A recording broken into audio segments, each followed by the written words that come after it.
Chef Winner épisode 31, prise 1, prise 2. Bonjour à toutes et à tous et bienvenue sur Chef Winner, votre chaîne du partage de la passion du cinéma et de la pop culture. Aujourd'hui, je vais jouer au Chef Winner en vous parlant du film Escape Room de Will Wernick. Mais avant d'aller plus loin dans la présentation du film, vous connaissez la chanson habituelle, mais si vous entendez du bruit tout autour de moi, c'est normal parce que de ce côté-ci, j'ai des lapins, chats, toutounes et surtout disons coucou à notre très chère co-réalisatrice et cadreuse Coucou. Coucou. Ah que coucou, synopsis. Les secondes s'écoulent, votre vie aussi. Une entrée solide dans le genre.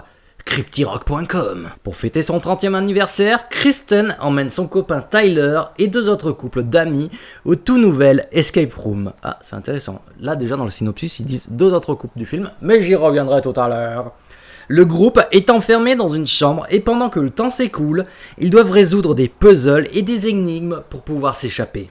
Mais ils s'aperçoivent très vite que quelque chose ne tourne pas rond. Les épreuves deviennent non seulement de plus en plus difficiles, mais aussi plus sanglantes, et entraînent les participants dans un jeu qui pourrait bien leur coûter la vie. Un huis clos machiavélique et des pièges mortels. Un jeu macabre entre Saw 2 et Cube. Du coup, le film, comment qu'il commence ? Eh bien, nous est introduit un personnage qui est en plein jeu. Il va devoir résoudre un casse-tête qui va lui demander de choisir entre une clé à double face.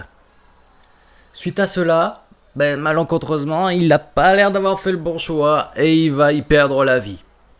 C'est là qu'on découvre qu'il est observé par un Game Master. Un Game Master dans un escape game, c'est la personne qui pilote le jeu. Et ici, il semble ne pas avoir de très bonnes intentions. L'écran titre arrive, Escape Room, et on va suivre le dit Game Master avancer dans la ville sur fond d'une séance justement de jeu où une personne a l'air de prendre très cher avec des charges électriques au fur et à mesure des erreurs qu'il commet face à des devinettes. Ensuite, nous est présenté les différents protagonistes. Tout d'abord, le couple de Kristen et Tyler qui se rendent à l'anniversaire de Tyler, où ils sont en retard, pour retrouver leurs amis, Natasha et Anderson, premier couple, Abby et Conrad, deuxième couple, et la dernière présente, mais qui ne va pas participer au jeu parce que c'était pas prévu qu'elle soit là, Adley. Bon, au fur et à mesure de la soirée, on comprend qu'ils ont tous un petit peu leur personnalité, ils sont tous plus ou moins des richoux égocentriques. Et oui, que Adley, du coup, c'était pas prévu qu'elle soit là. Donc, toi, t'étais pas prévu dans le game. Du coup, tu vas pas participer pas à l'escape game, mais à l'escape room. Blague. Du coup, ils se rendent sur place, au lieu indiqué, en étant conduits dans une fourgonnette. Et arrivés, ils doivent mettre des bandeaux et Kristen est censée les conduire au jeu. Là, ils vont se rendre compte que ils sont tous plus ou moins séparés dans les salles distinctes. Tyler est seul dans une salle, Natasha Anderson dans l'autre, et Abby et Tyler et Conrad dans la dernière. Ensemble, ils vont résoudre des énigmes et comprendre que le jeu va peut-être plus loin qu'il semble être, puisque Kristen semble être l'objectif du jeu, c'est-à-dire qu'ils doivent la retrouver. Et ça va être jusqu'à ce qu'il y ait un couac à un moment et que certains ne perdent la vie.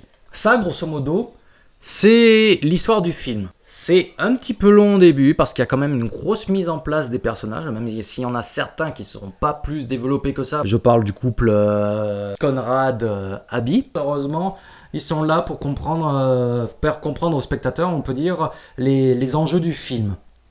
Après, les autres personnages, ils n'ont pas la chance de briller autant que Tyler. Parce que Tyler, de suite, il est bien mis en avant. On comprend qu'il est très intelligent, qu'il a beaucoup de ressources. Peut-être trop de ressources même, parce que des fois, il vient résoudre des énigmes, on se demande. Mais comment t'as fait ? Tu peux m'expliquer ton raisonnement ? Non, le raisonnement, il n'est pas plus expliqué que ça.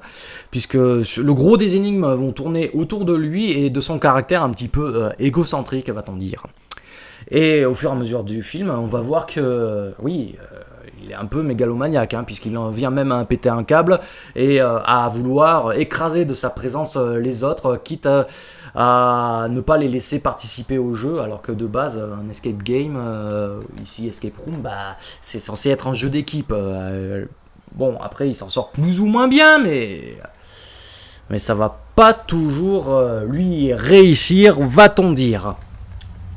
Après, ce qui va manquer au film, c'est aussi une part d'histoire, parce que la fin du film laisse une grosse porte ouverte à un deuxième opus qui pourrait permettre d'expliquer un petit peu le pourquoi du comment on en est arrivé là, le pourquoi du comment des motivations du Game Master, du tueur. Et c'est vrai que du coup, on vient même, de par la dernière phrase citée du film, à se demander si on a vraiment bien vu, si ce qu'on a vécu est réel ou pas. Ça vient à se faire poser la question, mais est-ce que, en se posant cette question-là, on va pas trop loin dans un film qui est censé être plus à terre que cela. Et, bien entendu, c'est vrai que je me suis posé la question dès le début du film, mais la grande absente, hein, c'est quand même Hadley. Dans ce genre de film, c'est souvent la première personne à disparaître d'une manière ou d'une autre de façon chelou qui est un petit peu la responsable. Et c'est vrai que de par la manière dont elle est traitée, on pourrait très bien comprendre pourquoi elle a pu craquer d'une manière ou d'une autre. Mais après, ça, ce n'est qu'une supposition. Après, pour ce qui est des différents effets du film, moi je tiens à souligner le côté très mécanique, logique, si l'on peut dire, bien que cette logique ne soit pas toujours bien mise en avant car trop écrasée par Tyler. Mais il y a une certaine logique mécanique que l'on retrouve actuellement dans les escape games, c'est-à-dire qu'on n'est pas face à des effets aussi fantasques que pouvait l'être le film Escape Game. Même si ce film Escape Game, au moins il avait un certain intérêt et présenté de par sa finalité des enjeux qui ne sont pas sans faire penser au film Hunt, qui est sorti très dernièrement suite au confinement. Pour ce qui est des musiques, elle rythme très bien l'action, il n'y a pas plus à en dire que cela. J'ai justement pas plus à en dire que cela sur le film, hein. Après c'est vrai que c'est un film sympathique si l'on s'intéresse aux escape rooms, mais de par certains enjeux un peu plus profonds, moi je lui préférerais peut-être Escape Game. En fait, chacun a un petit peu leur force à ses faiblesses, et si on mixait peut-être un petit peu les deux, peut-être qu'on arriverait à un résultat très sympa. Ceci étant dit, après, moi, ce n'est que mon avis. Étant dit, donc, je n'ai pas plus à vous dire. Ceci n'était donc que mon avis. Hein, si vous voulez m'en faire part du vôtre, que ce soit sur Escape Room ou Escape Game, hein, peut-être que Escape Game, je vais vous en faire un avis, pourquoi pas. Hein, avec le 2 qui se profile dans les salles, ça pourrait en être l'occasion. Donc oui, faites-moi part de vos avis dans les commentaires. Hein, n'hésitez pas à vous abonner, à liker, à partager, à commenter, à cliquer sur la petite cloche pour être notifié des prochaines vidéos. Ceci étant dit, je n'ai pas plus à vous dire. Je vous dis donc à la prochaine. Vous connaissez la chanson habituelle, mais si vous tendez... Mais avant d'aller plus loin dans la présentation du site... Mais putain, buvez de l'eau, il fait chaud.